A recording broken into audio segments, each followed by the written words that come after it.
Dans cette vidéo, on va étudier des suites mêlées UNVN à l'aide d'une suite de matrices colonnes XN de la forme xn plus 1 égale axn plus b. Donc je vous laisse réfléchir à l'exercice et je vous donne la correction. Alors on a deux suites UN et VN définies par U0 égale 0, V0 égale 0. UN plus 1 égale 2UN plus VN, VN plus 1 égale 5UN moins 4VN plus 1.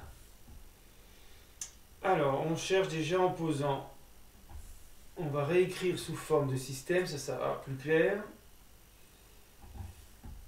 Donc, première question.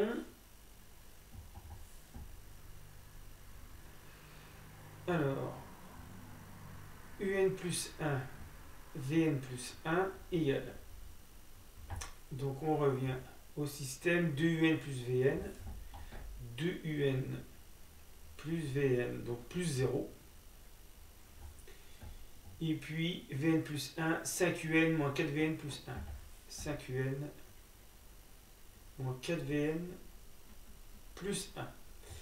Ce qui veut dire que UN plus 1, VN plus 1 égale la matrice A cherchée, c'est 2, 1, 5, moins 4 fois UNVN.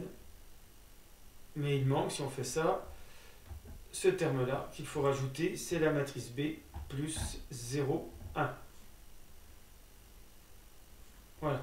Donc on a bien, au final, xn plus 1 égale AXN plus B. Alors, comme U0 et V0 sont égaux à 0, on a en plus x0 égale 0 et 0.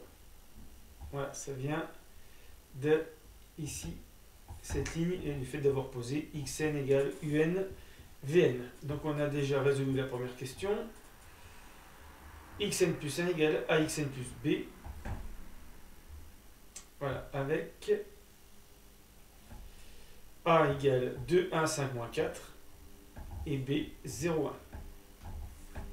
1. Alors dans ce genre d'exercice, on demande souvent l'état stable, c'est-à-dire, c'est aussi l'état invariant, c'est-à-dire si x0 commence à C, est-ce qu'il existe une matrice C justement telle que AC plus B reste coincée à C. Donc en fait, il faut résoudre, on vous demande de résoudre C égale AC plus B. Car souvent l'état stable ou l'état invariant, c'est souvent la limite de la suite xn, si la suite xn admet une limite, ce qui n'est pas toujours le cas.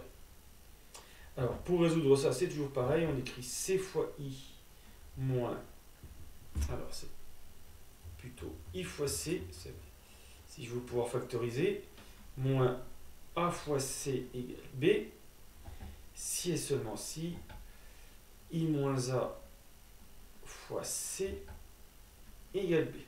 Et donc, pour pouvoir résoudre, il faut que I moins A soit inversible. Alors, si on calcule I moins A, I c'est la matrice unité, moins la matrice qu'on a trouvée, donc 2, 1, 5, moins 4 pour la matrice A, voilà, qu'on a trouvé ici, égale 1 moins 2 moins 1, 0 moins 1 moins 1, 0 moins 5 moins 5, 1 moins 4, 5.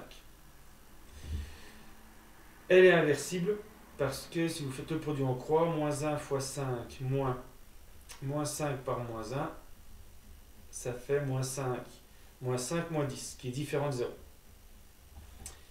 I moins A est inversible. Et donc l'unique solution, c'est C égale I moins A puissance moins 1 fois B, en multipliant bien sûr à gauche. Et donc C, ça donne, là on peut le faire à la calculatrice, moins 0,1 et 0,1. Donc voilà l'état stable, ça serait éventuellement la limite de la suite xn, de matrice colonne xn.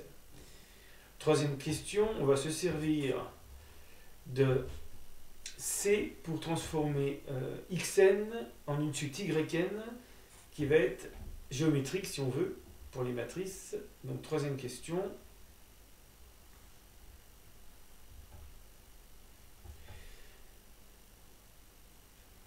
yn égale xn moins c.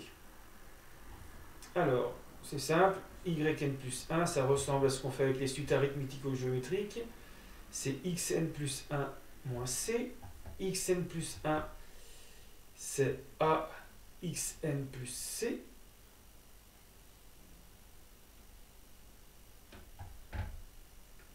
Alors, au lieu de faire moins c, non, c'est pas plus c, c'est plus b. Voilà, axn plus b pour xn plus 1.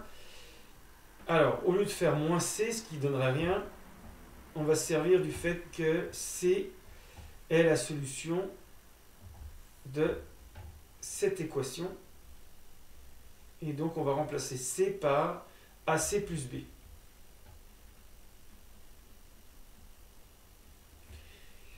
Donc, ça fait axn moins ac, parce que b et moins b, ça va faire 0. Et on peut factoriser par a, xn moins c. Et on retrouve bien a fois yn. Donc pas de souci, on a bien une sorte de suite de matrice colonne géométrique. Yn plus 1 égale AYN. Alors on revient aux questions. Maintenant qu'on a montré ça, alors si c'est pas fait dans le cours, c'est comme pour les suites géométriques, on le fait par récurrence. Mais là, je vais partir du principe qu'on sait que Yn, c'est A puissance n y0. Avec y0 égale x0 moins c, puisque yn, c'est xn moins c. Donc yn égale A puissance n x0 moins c. Ensuite, on a vu que yn c'était xn moins c. Donc xn moins c égale A puissance n x0 moins c. Et donc xn égale A puissance n x0 moins c plus c. Voilà. Donc on a, le but c'était bien sûr d'avoir xn et pas yn en fonction de la matrice A et de n. Alors si on remplace par les données connues, on sait que x0 c'est 0, 0, puisque u0 égale 0, v0 égale 0. C c'est moins 0, 1, 0, 1. Et puis A, c'est bien sûr la matrice 2, 1, 5, moins 4. Alors, si on remplace, ça fait xn, c'est-à-dire unvn, égale 2, 1, 5, moins 4, puissance n. Alors, x0 moins c, ça fait 0, 1, et ici, moins 0, 1. Plus c, donc moins 0,1, 0,1. Et donc voilà l'expression de xn en fonction de n. Alors le problème c'est que bien sûr, le plus compliqué c'est de calculer A puissance n. Là c'est pas donné dans l'exercice, il y a souvent des méthodes qui sont données pour vous aider à calculer A puissance n. Là le but c'est d'avoir simplement U8 et V8, c'était la dernière question. Donc en fait, il faut calculer x8, puisque x8, c'est u8, v8. Donc, dans la formule, il faut remplacer n par 8. On peut le faire à la calculatrice. On trouve x8 égale 6192. Donc, on fait 2, 1, 5, moins 4 puissance 8 fois 0,1 moins 0,1 plus moins 0,1, 0,1. Et le résultat donne 6192 et moins 39 912. Donc le premier terme c'est U8, le dernier terme c'est V8.